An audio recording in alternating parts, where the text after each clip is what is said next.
Buenos días, buenas tardes, buenas noches. Soy Martín S., escritor. Y hoy voy a hacer un live completamente espontáneo. Me senté aquí con el ánimo de hacerlo, de hacer un guión, etcétera, etcétera, pero los acontecimientos no dan tiempo. El tema de hoy es si el, la anunciada toma del Congreso de la República por parte del presidente Gustavo Petro el próximo 1 de mayo, blandiendo la espada de Bolívar desenvainada como amenazó hace unos pocos días, quizás hace una semana, y dijo claramente que él mismo iría hasta el Congreso de la República con la espada de Bolívar desenvainada eh, a imponer por la fuerza de la espada, respaldado por 20.000 indígenas traídos desde 1.000 kilómetros adentro, al sur de la capital de la República, 1.000 kilómetros más abajo, 1.000 indígenas, 20.000 indígenas, bandiendo machetes y palos. Y eso es lo que él llama democracia del pueblo. ¿Ya?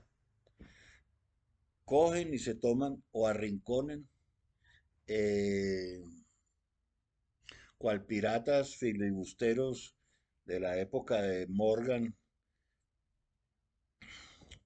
al Congreso de la República, donde ejercen su trabajo nada más ni nada menos que los congresistas elegidos por 20 millones de ciudadanos colombianos que eligieron a esos congresistas y no a otros, sino a esos congresistas, para que cumplieran su trabajo y su labor y para que los representaran. Los verdaderos representantes del pueblo son los congresistas, dentro de ese sistema democrático que tenemos, que es representativo y participativo, evidentemente, pero sobre todo representativo. Así pues que el señor presidente, que dice que él es el representante del pueblo porque obtuvo 10 millones de votos en unas elecciones completamente dudosas e ilegítimas, valga la pena mencionarlo, mm, por cuanto fue respaldado precisamente por todos los grupos armados violentos que existen en Colombia, tanto paramilitares como guerrilleros, a través de un pacto que hicieron en una cárcel colombiana que se llama la cárcel de La Picota, en la cual estuvo involucrado su hermano y el primer comisionado de paz que tuvo eh, sus primeros periodos y mandatos. Eh, Recibió los votos favorables, vaya usted a saber de qué manera tramposa, eh, bajo el efecto de la violencia, bajo el efecto de los grupos armados controlando extensos territorios, tanto de los paramilitares como de los guerrilleros. Razón por la cual, y lo que le costó la vida a un famosísimo indígena opositor a Gustavo Petro, que lo denunció en el momento que estaba sucediendo y lo asesinaron a los 10, 15 días, lo secuestraron y lo mataron, principalmente de la etnia de donde vienen precisamente estos indígenas supuestamente a respaldar a Gustavo Petro.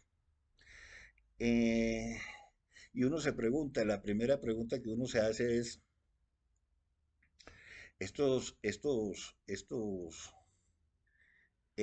indígenas que vienen aquí completamente ignorantes de a qué vienen y por qué vienen, en número superior a 15.000, 20.000 indígenas, supuestamente a respaldar a Petro, primero no saben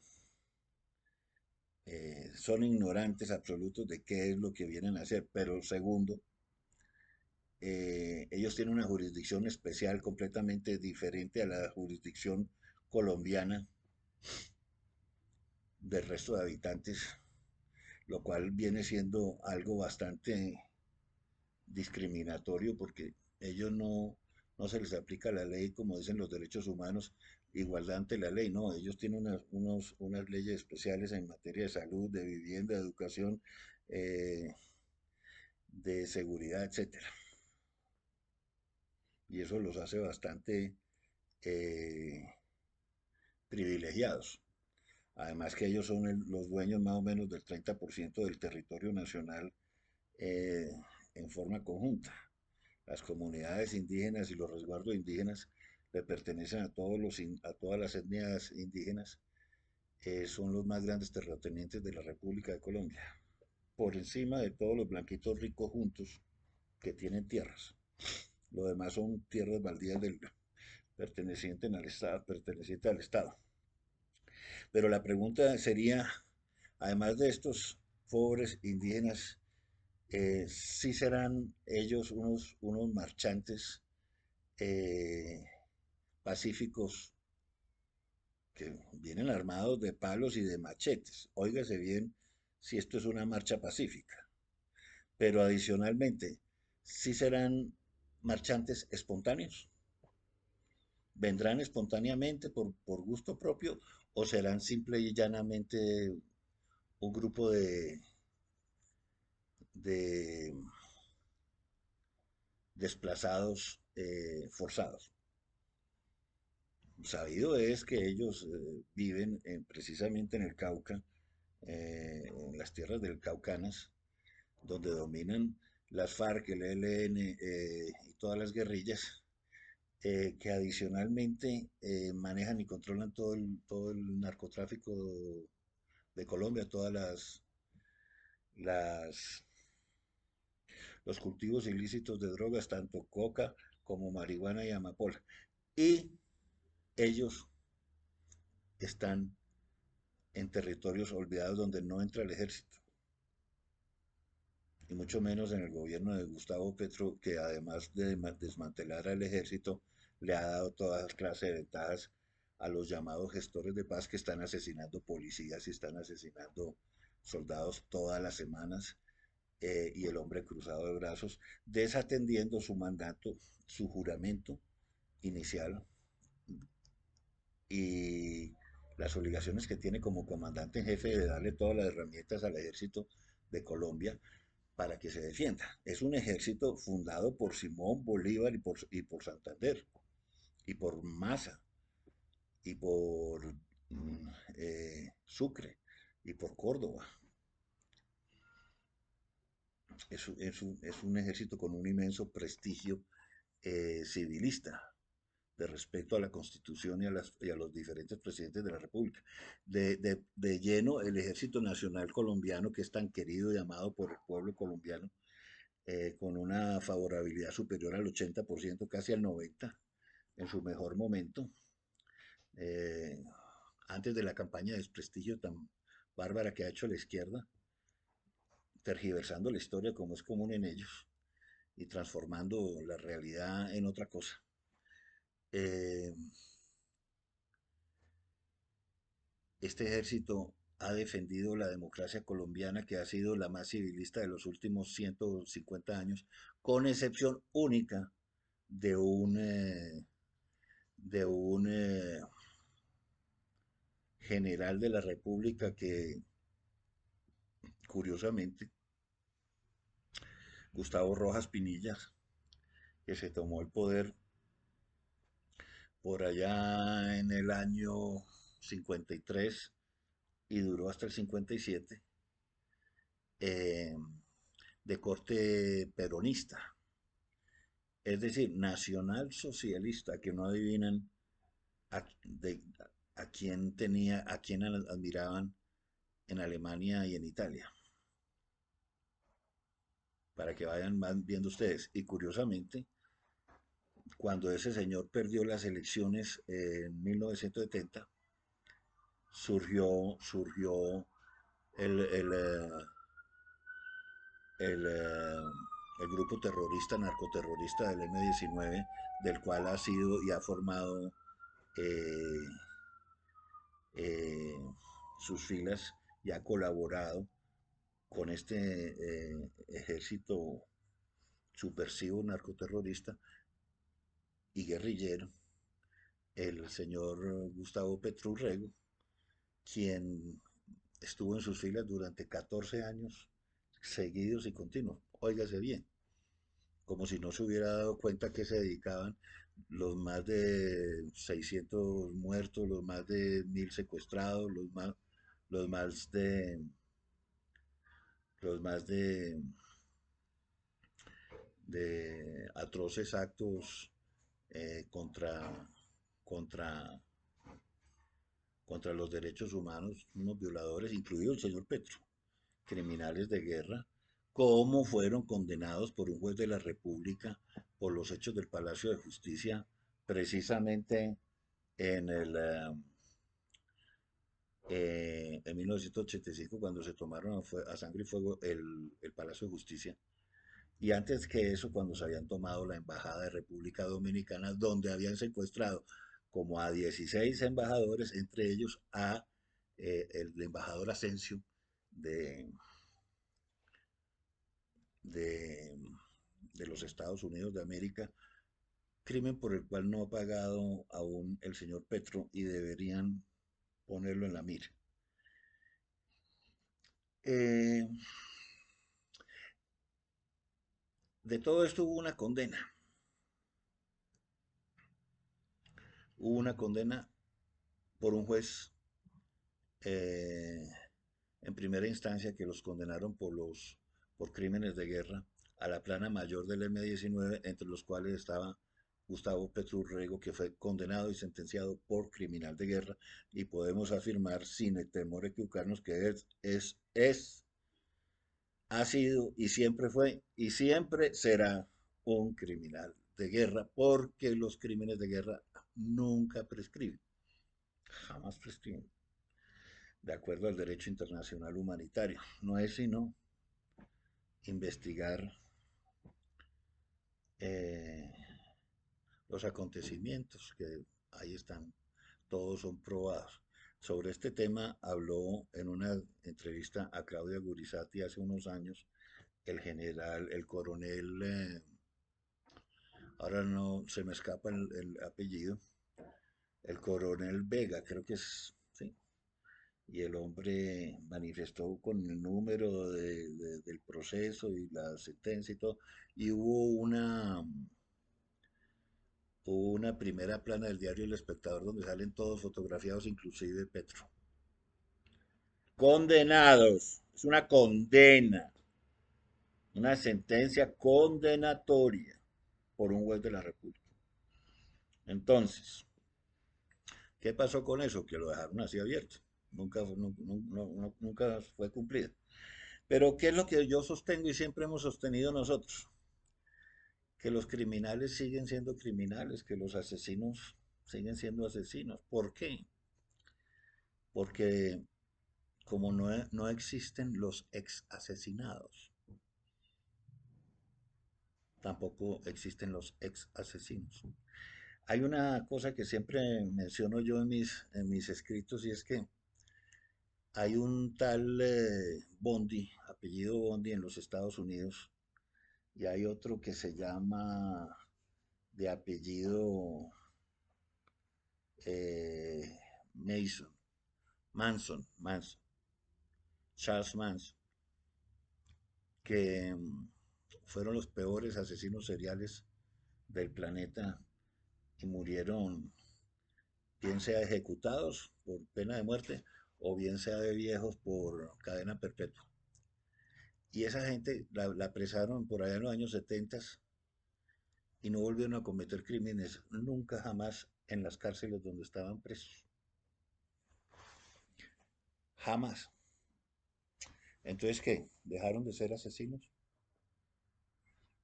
por no haber cometido ningún crimen en los últimos 40 años? Y eso no sabe uno si se le puede eh, mm, manifestar a Petro. De todas maneras, el tema básico es este.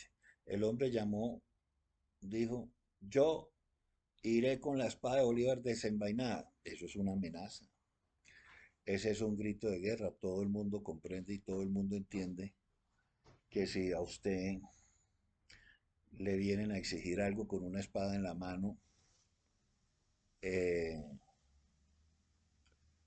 usted tiene un problema muy serio porque lo están amenazando.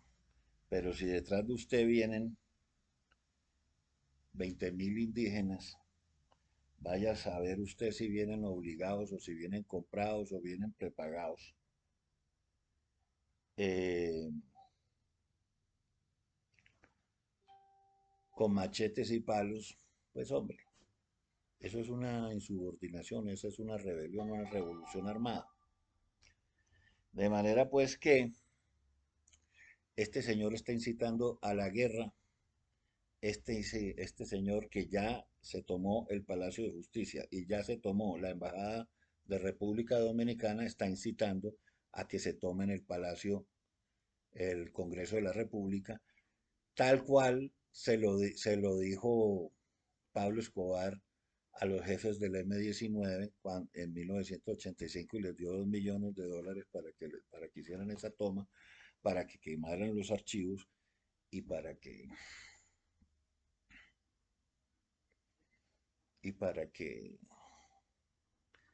incendiaran los archivos y asesinaran a todos los magistrados de la Corte Penal, la Corte Suprema de Justicia en la sala penal, que eran los que estaban manejando para ese día y esa hora la, el tema de la extradición de colombianos a los Estados Unidos y lo iban a aprobar.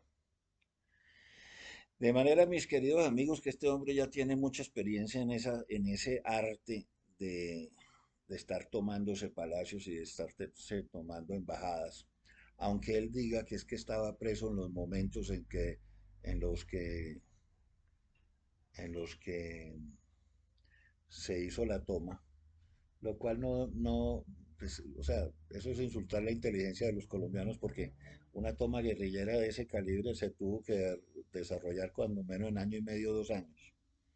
Así que es muy posible que él haya tenido conocimiento de esos planes antes de lograrlos. Y si tuvo conocimiento, entonces él es cómplice. Si no tuvo conocimiento, no. Pero ¿cómo hace uno para saber si tuvo conocimiento o no tuvo conocimiento? Por algo lo condenaron por esos hechos como plana mayor, es decir, como, como un ente de cabecillas cuyas decisiones, por ser parte del directorio, responsabilizan a todos los miembros y no independientemente a cada uno por aparte, sino todos los que hacen parte del Estado Mayor Conjunto. ¿eh? Y eso es una responsabilidad compartida, así hayan participado o no hayan participado. Igual hayan asesorado o no hayan asesorado, el solo hecho de pertenecer y de colaborar con esas guerrillas, sabiendo a qué se dedicaban, porque él durante 14 años estuvo ahí sabiendo que secuestraban, que asesinaban, que mataron, que robaban, etcétera, etcétera. Entonces él aplaudió, él aupó, él avaló esa circunstancia, esos hechos que todos son contrarios a los derechos humanos o la mayoría.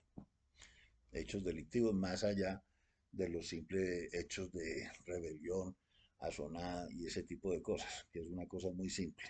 Pero, y lo que tiene que ver con el narcotráfico, porque lo que sí es evidente es que esas guerrillas del M-19, primero son los que sembraron de marihuana el Cauca. Toda la marihuana sembrada en el Cauca la sembró el jefe de, de la guerrilla del M-19 hace 40 años, Bateman, un tal Bateman. Eh, y por eso es que estos son tan amantes de las drogas, etcétera. No le veo ningún problema a eso. pero hay testimonios de los cuales cuentan que esos guerrilleros se juntaron con Ortega, el presidente de Nicaragua, y trabajaron con Pablo Escobar Gaviria, precisamente unas fotos que tomó un tal Melmestein, o si no estoy mal, o bueno, no, no me acuerdo el apellido, un hombre de la CIA que le tomó una foto a Pablo Escobar montando unos kilos de cocaína allá en Nicaragua.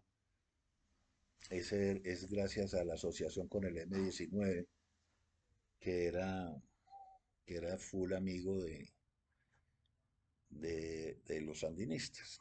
Ese es el típico caso de Irán Contras, sandinista, etcétera. Bueno, la cocaína siempre ha pagado las guerras en América Latina y lo sigue haciendo en la actualidad.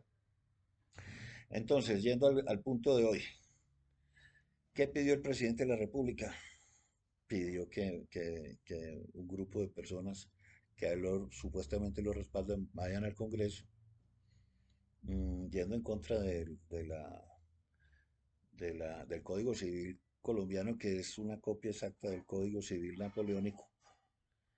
Eh, Estoy grabando este programa. eh, Mira, me están haciendo mucha más bulla de la que yo pensaba que me iban a hacer.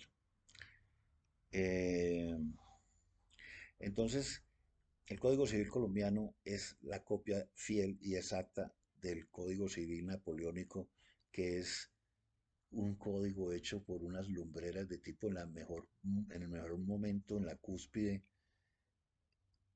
del intelecto, de la humanidad, cuando, cuando Diderot y, y todos los ilustrados de la época de la ilustración, todos los iluminados, dieron sus mejores versiones para lograr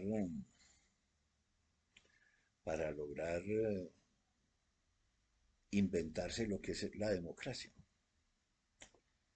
Entonces, el Código Civil Napoleónico lo tradujo don Andrés Bello, primero en Chile y en Ecuador, y luego se esparció por todos los países civilistas de Latinoamérica. Y allí dice muy claro, claramente dice que la autonomía de la voluntad consiste en que todo contrato, todo acto jurídico que son hechos del hombre que tienen consecuencias y efectos jurídicos, todo acto jurídico eh, que produce efectos jurídicos por voluntad del hombre tienen que ser en ausencia de violencia, en ausencia de dolo y en ausencia de engaño. Entonces, es evidente que si usted lleva a 20.000 indígenas con machetes y con palos y con la espada de Bolívar, a que a usted le aprueben una ley de la República, el Congreso de la República, elegido por el pueblo colombiano, y usted tiene que aceptar lo que yo le digo, o si no, aquí están, miren, mis 20.000 indígenas asalariados, vaya usted a saber, y bajo violencia y dolo y engaño. Cualquier cosa que decidan a favor o en contra, cualquier cosa que decidan eh, es nulo de toda nulidad y adicionalmente es mm, incluso inexistente a la vida jurídica. Sin embargo, ellos con su relato dicen, ah, no, el pueblo llegó, el pueblo se manifestó, el pueblo lo logró, el pueblo eh, hizo entrar en razón a la fuerza. Vaya usted a saber si no también tienen respaldo de los fusiles, porque en esos camiones que vienen, que dicho sea de paso, para traer a 25.000 indígenas o a 15.000 indígenas desde 1.000 kilómetros allá hay que pagar por lo menos, hay que contratar por lo menos a 750 buses de 40 personas. Y esos gastos los corren por cuenta de Gustavo Petro Urrego. Con la plata de los colombianos paga a los manifestantes para que vengan a hacer semejante barbaridad aquí en Colombia, en Bogotá.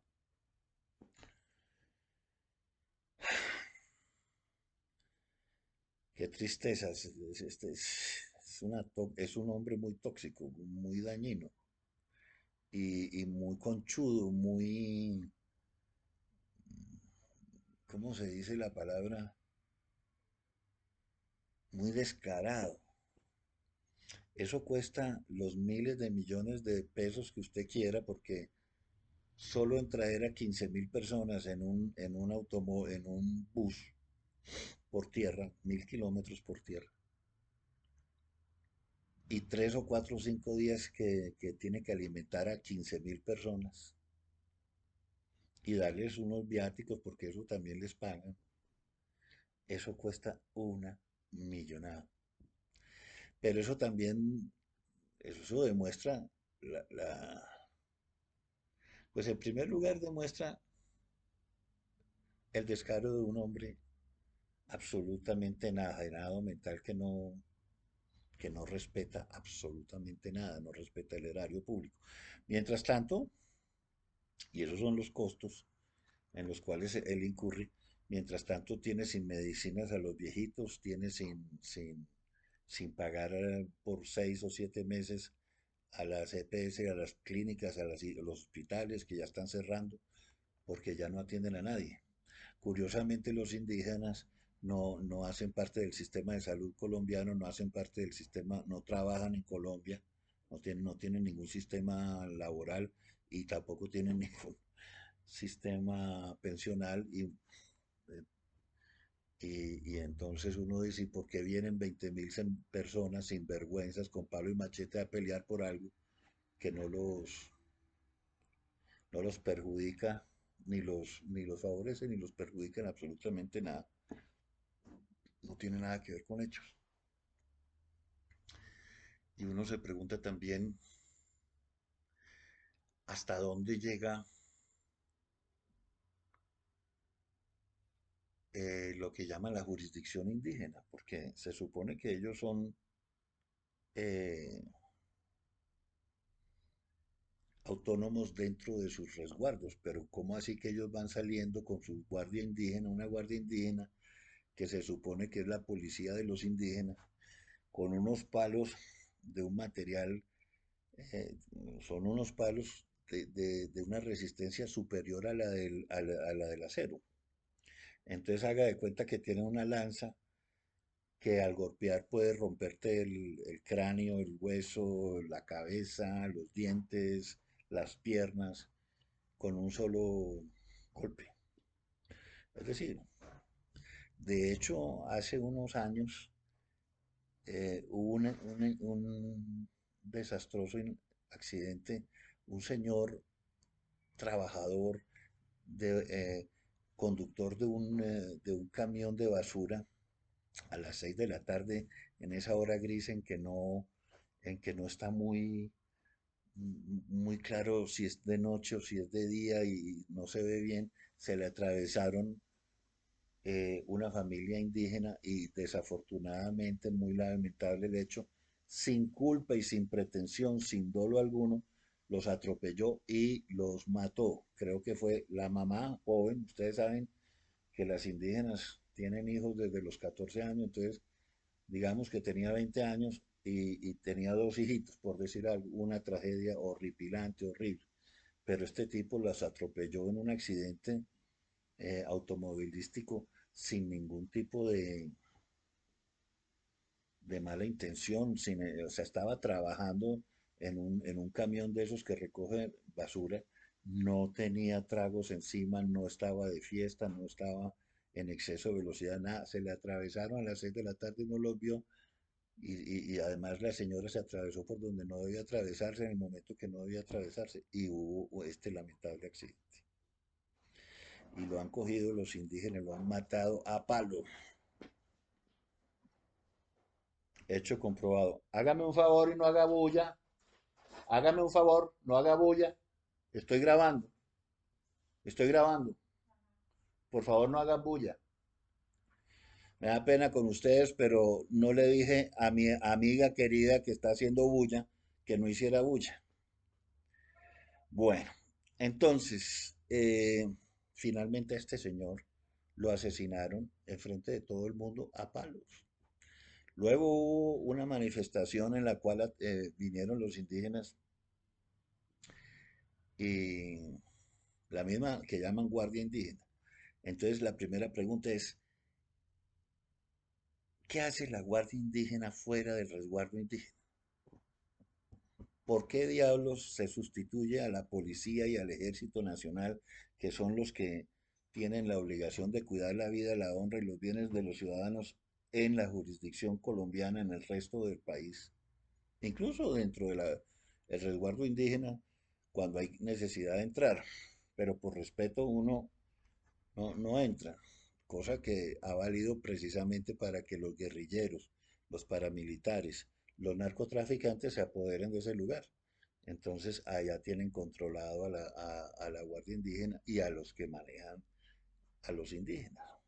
Y allá se hace lo que dicen los narcotraficantes y lo que dicen los guerrilleros, los paramilitares, por la fuerza de la violencia. No estoy diciendo que haya complicidad. Yo lo que estoy diciendo es que tienen a ese pueblo allá secuestrado, a los pobres indígenas, como a las poblaciones afrodescendientes también las tienen secuestradas, la gente de bien. La primera acción que tiene que hacer un presidente, el próximo presidente de la República, es a liberar esos territorios de todos esos guerrilleros, de todos esos malandros, y liberar a los indígenas para que hagan lo que realmente quieren hacer, que es vivir su vida tranquilamente allá en sus tierras, disfrutando de sus territorios que son repletos de árboles, de frutas, de, de especies, de todo. Eso es una maravilla, eso es un paraíso terrenal. ¿A qué diablos quiere venir un indígena aquí a protestar a la calle, a la ciudad? Ni siquiera hay manera de hacer una inversión social en una selva de esas. Estamos hablando de selvas súper extensas, donde usted puede invertir 30 millones de dólares y no se sabe en qué, porque allá lo que hay es árboles y naturaleza. Usted no puede hacer un, eh, un hospital en un sitio allá en la mitad de la selva, porque las congregaciones, los indígenas viven en, eh, en pueblitos de 500 personas a lo largo de los ríos. Entonces usted primero no le puede llevar luz eléctrica a todas las poblaciones porque es imposible físicamente hablando y tampoco le puede hacer un hospital a una población de 500 personas cuando hay 1 millón de indígenas viviendo en un territorio súper extenso, súper alejados 100 kilómetros, 300 kilómetros, 500 kilómetros y de nada les sirve ese hospital. Habría que pensar otras fórmulas, como por ejemplo ir a recogerlos cuando estén enfermos. Digamos que se comunique y diga, ah, aquí hay una persona enferma, traigan un helicóptero y vengan por ella. Y listo, de repente, y eso, porque los helicópteros tampoco pueden bajar en esas selvas. Pero bueno, eso es otro tema. De todas maneras, Gustavo Petro Urrego se ha aprovechado de estos indígenas para, primero que nada, instrumentalizarlos y segundo que nada, para formar esos ejércitos que él está conformando eh,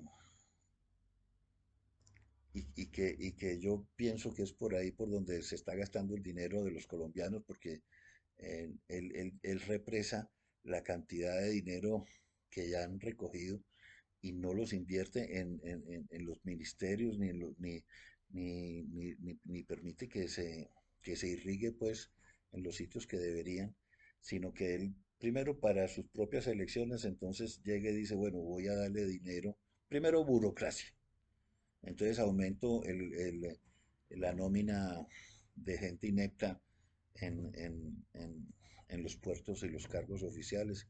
Y ya hemos visto con lujo de detalles que siempre pone gente no calificada, pero sí muy leal a que le, a que le haga, a que le haga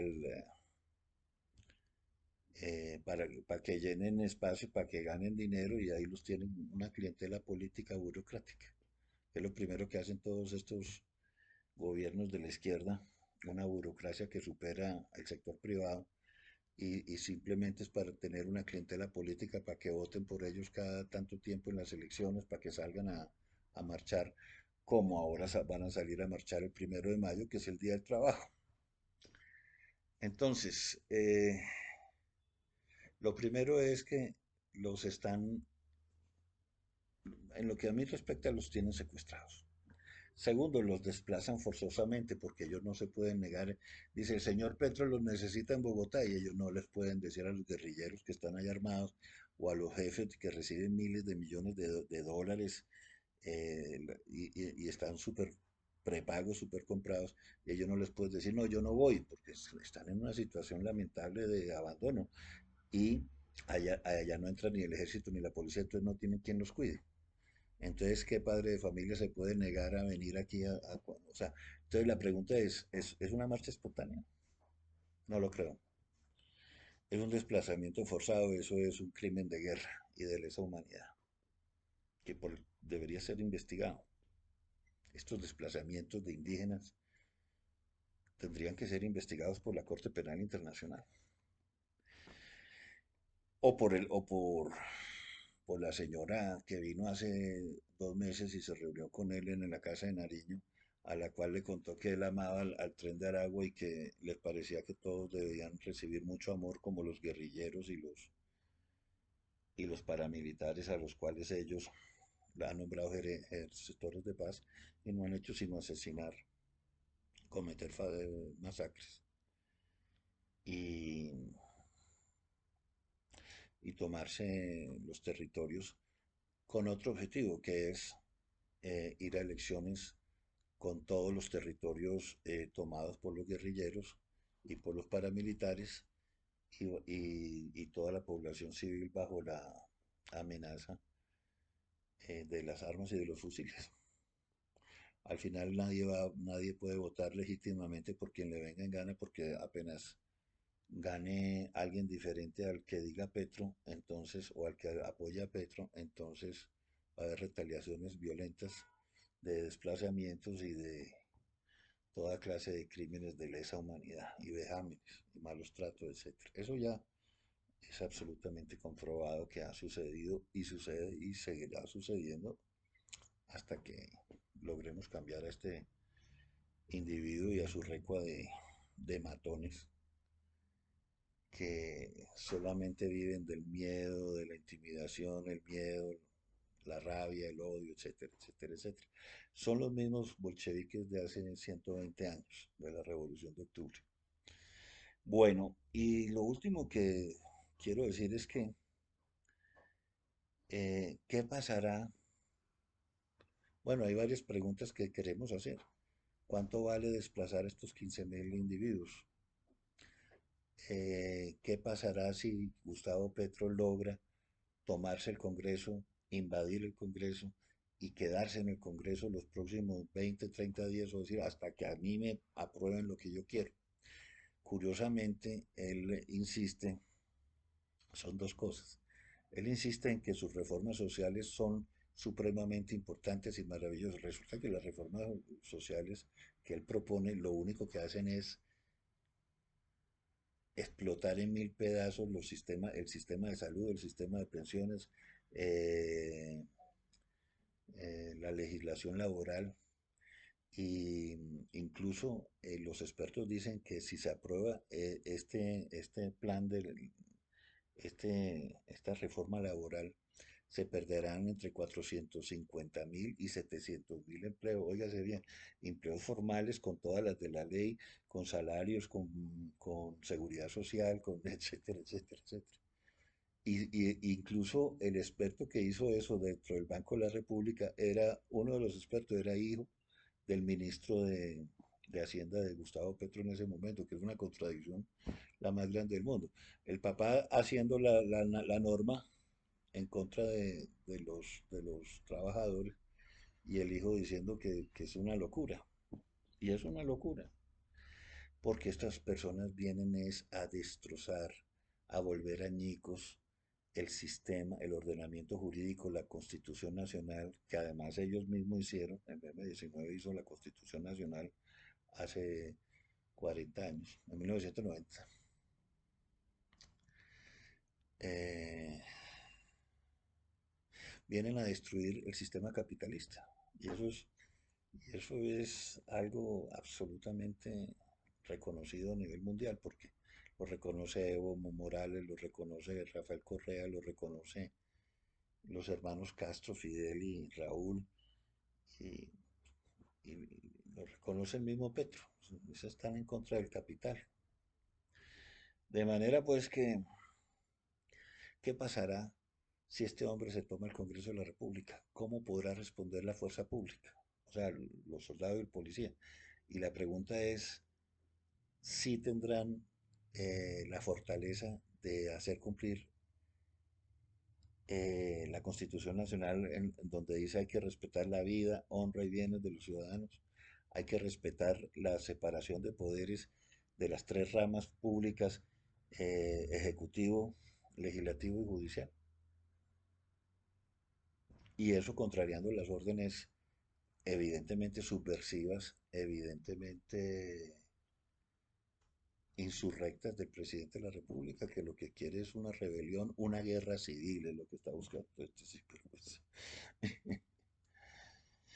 Ya lo veremos, ya veremos qué pasa el primero de mayo. Y dicho sea de paso, que dicho sea de paso, Gustavo Petro no tiene pueblo. Pues si tuviera pueblo, si tuviera respaldo, no tendría que traer a 25.000 indígenas desde 1.000 kilómetros de distancia en el Cauca, forzados o prepagados, vaya usted a saber de qué manera, desplazados. eh, y o eh,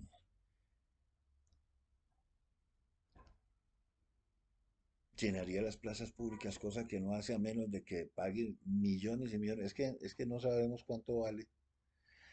Se supone que 25.000 indígenas o 15.000 indígenas, que también es bastante grande el número, solo por viaje, por trayecto, pagarían 100.000 pesos cada uno. O sea, 15.000 por 100.000 de venida y 15.000 de 100.000 de ida, o sea, 200.000 de ida y regreso, por 15.000. 200.000 pesos por 15.000 personas. Solo en transporte. No estamos hablando de comida, ni de techo, ni de alimentación, ni nada. Ni lo que le darán por venir. Eso es lo que nos cuesta las locuras de este sinvergüenza, este desgraciado. Eh, por eso nosotros vamos a solicitar que se haga eh, el juicio político por destitución, de destitución inmediata por indignidad, que simple y llanamente toca aplicar una norma constitucional que da cuenta de que el que se viola el tope electoral, cosa que ya está aprobada, eh, la consecuencia es que tiene que ser destituido de inmediato. Así, no más. Hay un proceso supremamente fácil y rápido que, que están en mora de ejercer estos congresistas mismos, que de no hacerlo estarían prevaricando y que al hacerlo pues nos quitaría de encima esta angustia que tenemos, porque este hombre es tan tóxico que lo único que da son noticias malas. Usted no oye ni escucha nada de Colombia a nivel mundial que sea algo positivo, qué maravilla hicieron esto, qué maravilla hicieron aquello, no.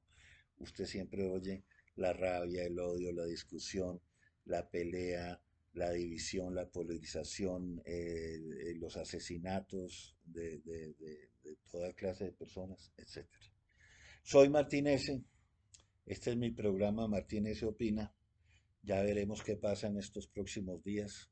Colombia está en un peligro muy grande. Yo le pido a Donald J. Trump y a todos los del Pentágono que estén atentos y sepan que a nosotros nos tienen secuestrados, señores. Así como esos indígenas están secuestrados, nosotros también estamos secuestrados. Somos civiles, inocentes, desarmados. Sí, y tenemos 60 años luchando en contra de estos subversivos hasta que se nos coló este. Bueno, si les gustó este programa, por favor peguen en la campanita, denle like y pónganlo a rodar. Dios los bendiga a todos.